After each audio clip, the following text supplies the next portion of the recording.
really, and stored. So it's important that these are identified prior to any plantation development. In ideal world, this would be actually taken out from any plantation permits, but it's often the case that we see these areas inside of plantation permits, in IUP permits, izin lokasi.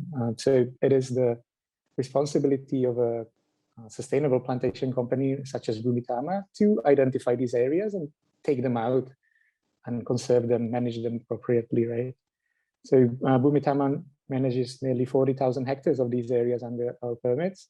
And it's our aim to reduce the loss of natural habitats and biodiversity and support global food and water security and mitigate the impacts of climate change. We work with, as I said, many stakeholders in these initiatives. We're a plantation company, not a conservation company, right? So we need that expertise, and usually comes from NGOs, environmental, social NGOs that we work with.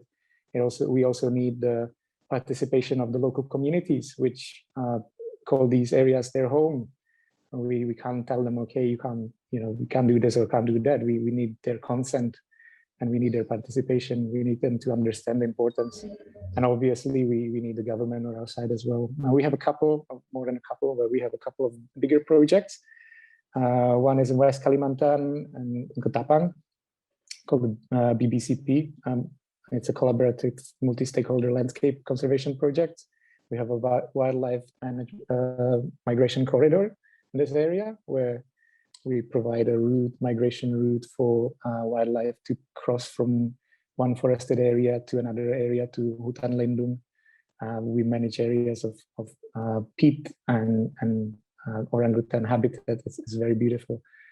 You can see that's one of the photos there. Then we have another project in Kalteng, close to Pangkalambun, where we work with the local community, with the local schools, and rehabilitation of mangrove to protect the coastal areas from erosion and to bring back the fish into the area, because it's traditionally a lot of fishermen there. So we try to help them that way as well.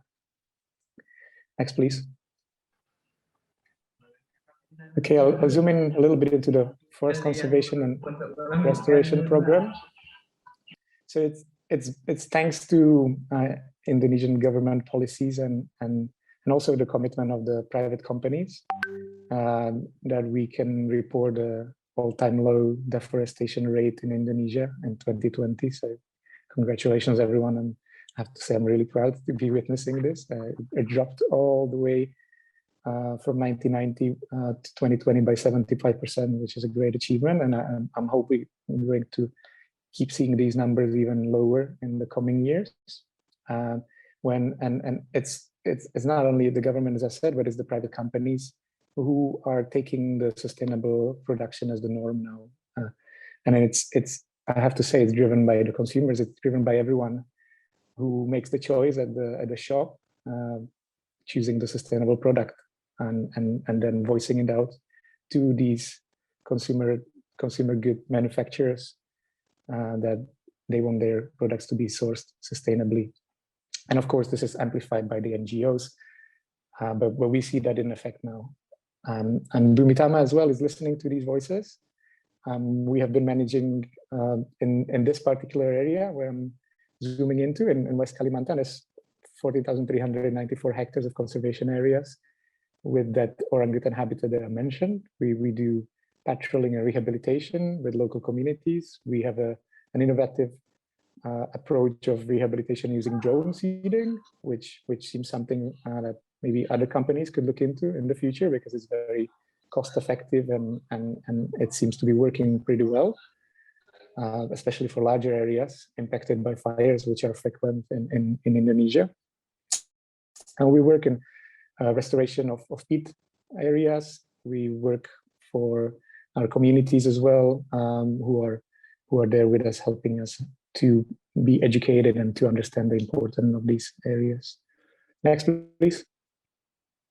Okay, so as it's known, palm oil is extremely important for Indonesian economy. So there's nearly 15 million hectares of palm oil nowadays in Indonesia, with over 40% being managed by smallholders. So it's not only the big companies, but a large area is a smallholder managed, and it contributes significantly to the national economy. Provides 17 million jobs in total, including 2 million smallholder farmers jobs, and it can provide good livelihoods for those who are involved in palm oil production. So on average, smallholders earn more 61% more than the provincial government minimum wages. And if we compare the smallholder farmers to, say, paddy farmers, we see even higher difference in the income, in the average income. So there is a prospect, but again, not all palm oil is born the same. We would like this to be seen more as a sustainable production than just a conventional production. Next, please. And this has reflected in the drop of poverty in Indonesia, where we have seen it dropping as well over the past 20 years, from 23.4 to below 10%. And it's thanks to agriculture in general, inclusive of palm oil, which is positioned in these rural areas where the poverty is often the worst. And it's been seen as the driving force behind this decrease, right? So palm oil helps to create jobs, pay wages that are higher than the regional minimum wages. And palm oil companies, sustainable palm oil companies, support their families with free healthcare, free education, and tobacco as well. The whole industry provides opportunities for local contractors, suppliers, and other spillover businesses then in area villages. Thanks to sustainable palm oil businesses, these are doing well and developing into modern little towns.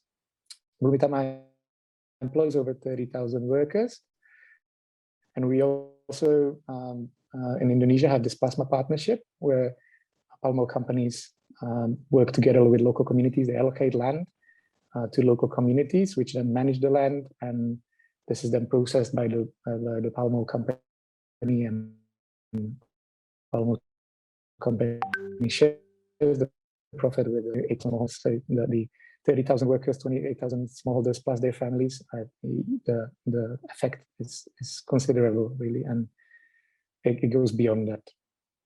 Next, please. So for those who are not interested in palm oil, we also try to engage them, and most of the, okay, sorry, I see now that my 15 minutes is coming down, so I'll just very quickly skip through these. So it's about sustainable palm oil companies trying to work together with the communities and the, is that it? Or can I continue? Okay.